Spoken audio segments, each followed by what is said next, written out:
세계 자살 예방의 날을 맞은 가운데 코로나19로 우울감으로 호소하는 사람들에 대한 심리 방역이 시급하다는 지적이 나오고 있습니다. 대학 수학 능력 시험이 100일도 채 남지 않았습니다. 코로나 사태로 혼란을 느끼는 수험생들이 수능을 어떻게 준비하면 좋을지 전문가의 이야기를 들어봤습니다. 전 세계 13,000여 교회가 참여하는 다니엘 기도회가 오는 11월 시작됩니다. 코로나 팬데믹이 계속되는 상황에서 올해 기도회는 어떻게 진행되는지 취재했습니다. 한국기독교미술인협회 작가들이 코로나19로 지쳐있는 이들에게 평안과 위로를 전하는 전시회를 열고 있습니다.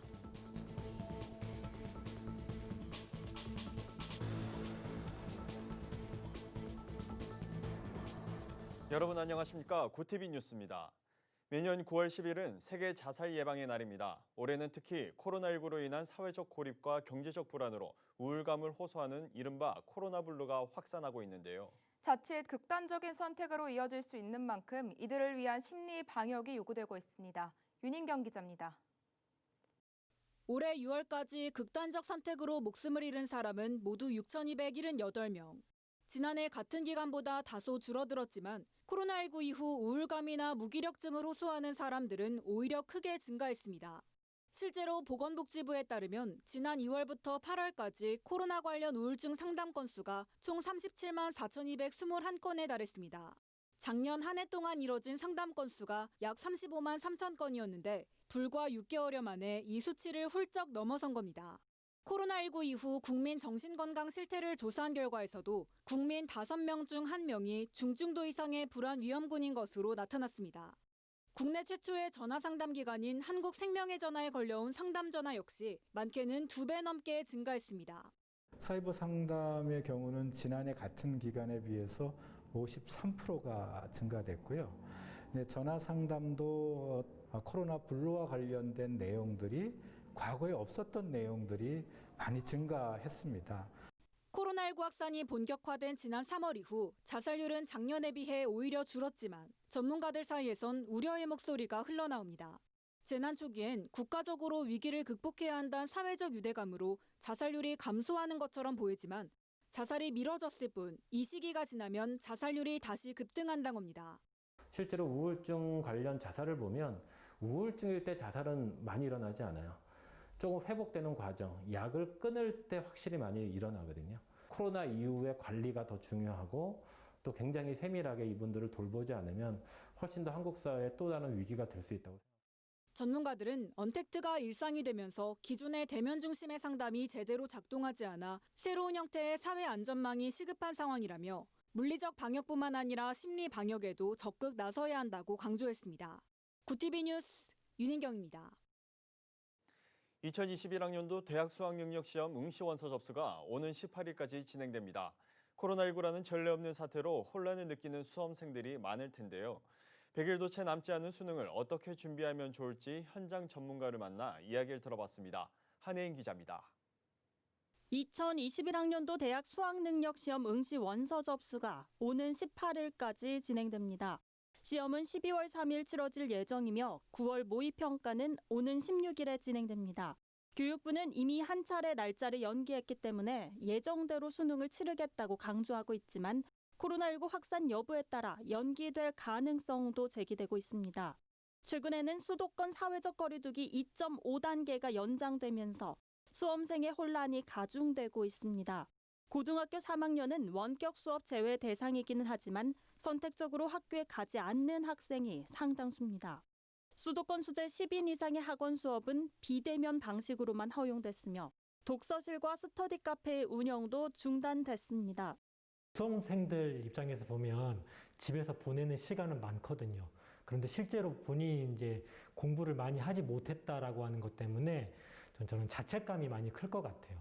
지금부터는 좀 하루하루 좀 수능일처럼 그 일정에 맞춰서 생활 습관을 유지하는 게 좀 가장 중요하거든요. 좋은교사 운동본부 김영식 대표는 학습 측면에서 모든 수험생들이 끝까지 긴장의 끈을 놓지 않아야 하고 자신에게 강점이 되는 과목이 더 안정적으로 나올 수 있도록 반복해 학습해야 한다고 조언했습니다. 기독교 학교교육연구소 박상진 소장은 신앙 측면에서 수능이 인생의 최종 결과가 아닌 하나의 과정이라는 사실을 기억해야 한다고 강조했습니다. 나의 삶의 주인이 하나님이시다라고 하는 것을 확실히 믿고 그 하나님이 평생 나를 이끌어 가실 것이다라고 하는 것을 믿고요. 길게 봤으면 좋겠어요. 전문가들은 다가오는 수능이 하나님의 소명을 발견하고 꿈을 향해 도전하는 하나의 여정이 되길 바란다고 전했습니다.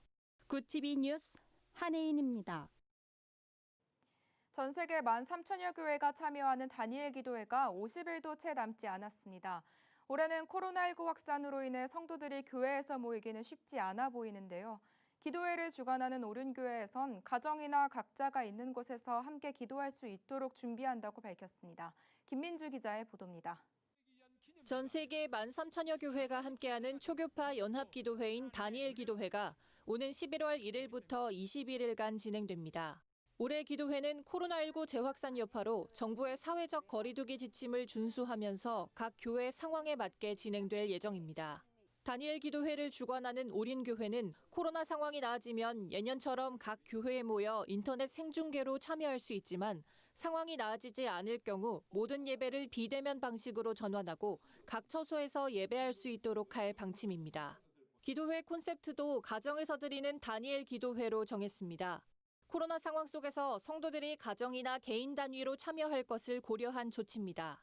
기도회 운영위원회 측은 가정이 기도회 현장이 될 수 있도록 가정용 미니배너와 스마트폰용 기도회 가이드북을 제공할 계획이라고 밝혔습니다. 가정용 미니배너를 저희가 참여교회로 보내드립니다. 이 참여교회 성도들은 미니배너를 교회를 통해 수령하여서 TV 앞에 설치해두고 참여하는 거죠. 인쇄물로 나갔던 가이드북 같은 경우도 개인의 스마트폰으로 볼 수 있도록 제작 중에 있습니다. 현재 다니엘 기도회 홈페이지에서는 교회여 일어나라란 중보기도 프로젝트를 비롯해 참여교회를 대상으로 하는 사랑의 섬김 5박스 신청을 7일부터 받고 있습니다. 5박스는 오륜교회가 원활한 인터넷 예배 환경을 위해 제작한 셋톱박스입니다. 한편 올해 다니엘 기도회에는 강남중앙침례교회 최병락 목사, 말레이시아에서 원주민 사역을 하는 박철민 선교사, 배우 신혜라 집사 등이 강사로 나서 은혜로운 간증과 메시지를 전할 예정입니다. 다니엘 기도회 운영위원회 측은 한국교회가 어려운 때일수록 본질로 돌아가 기도에 무릎을 꿇는다면 영적인 지각 변동이 일어날 것이라며 기도회가 교회와 사회 회복의 원동력이 되길 소망한다고 전했습니다. 굿TV 뉴스 김민주입니다. 한국 기독미술인들이 코로나19로 지친 이들을 위로하는 전시회를 열고 있습니다. 갤러리 1회가 개관 11주년을 맞아 열린 이번 전시회에서는 한국기독교미술인협회 작가 20여 명이 다양한 작품을 선보였습니다.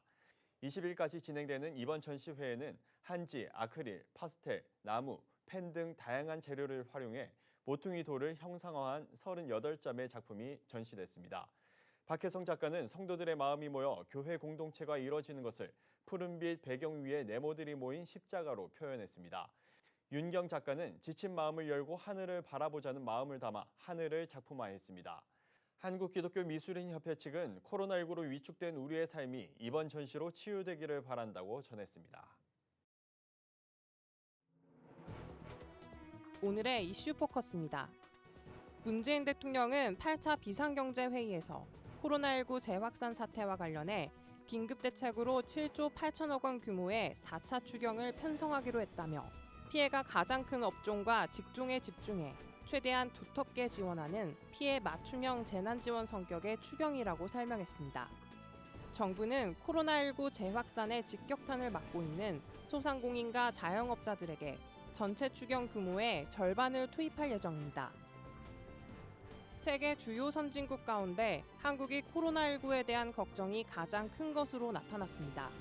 미국 여론조사 업체 퓨리서치 센터에 따르면 한국과 미국, 독일, 영국, 일본 등 14개국 국민 14,276명을 대상으로 한 조사 결과 한국인의 89%가 감염병 확산을 국가의 중대한 위협으로 꼽았습니다. 이는 14개국 중 가장 높은 비율로 일본 88%, 미국 78%, 영국 74%가 뒤를 이었습니다.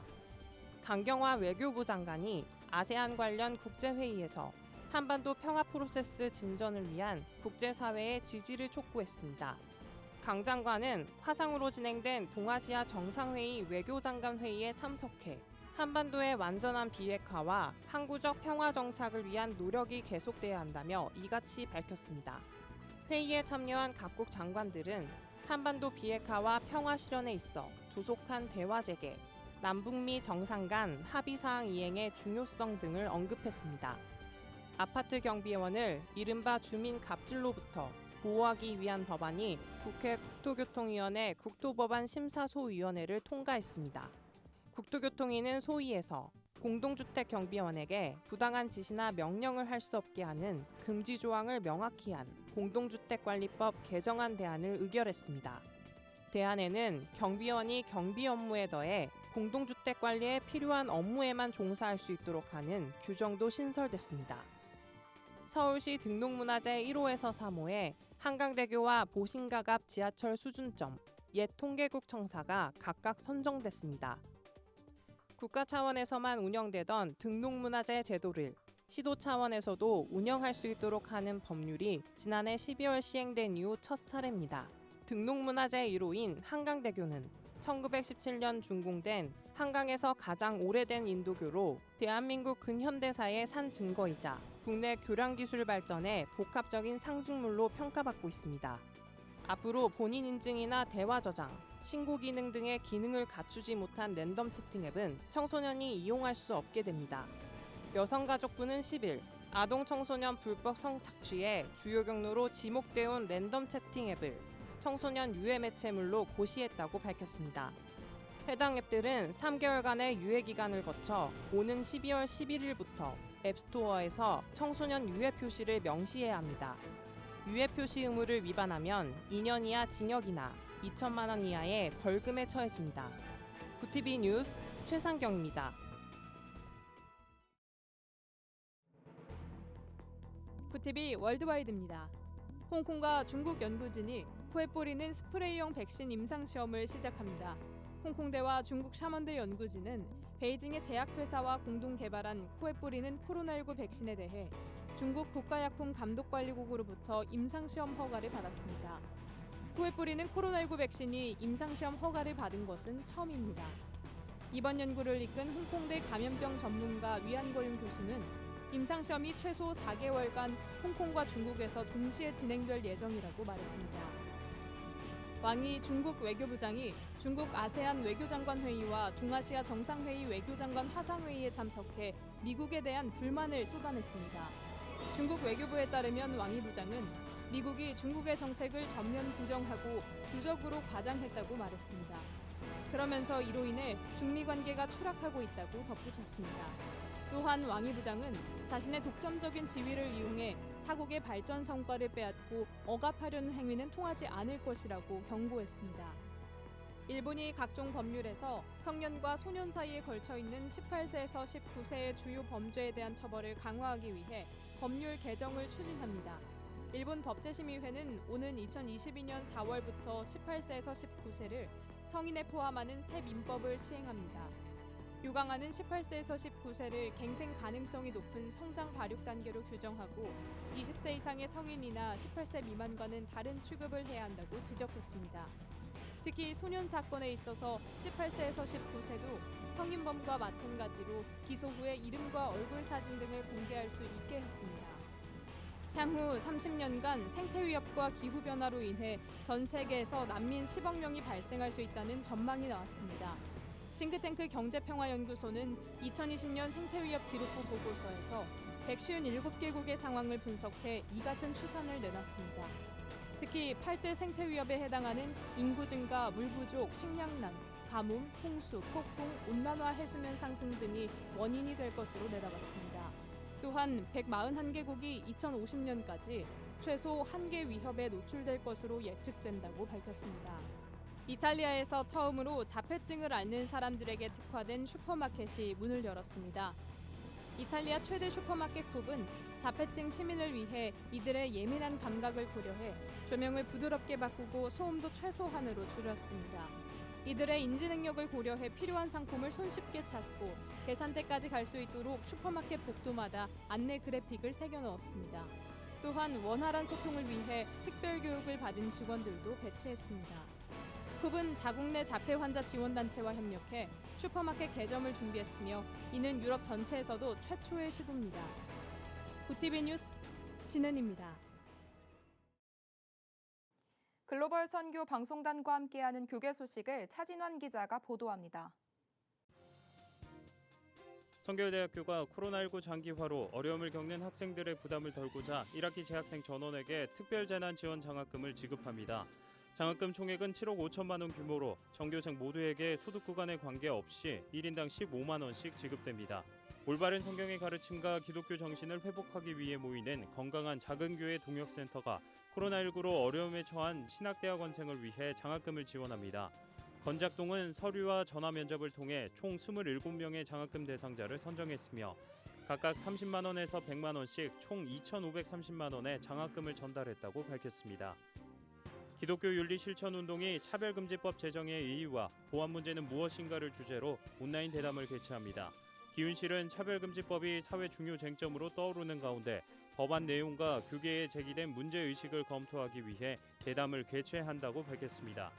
대담은 오는 12일 토요일 오전 11시부터 기윤실 페이스북과 유튜브를 통해 생중계됩니다.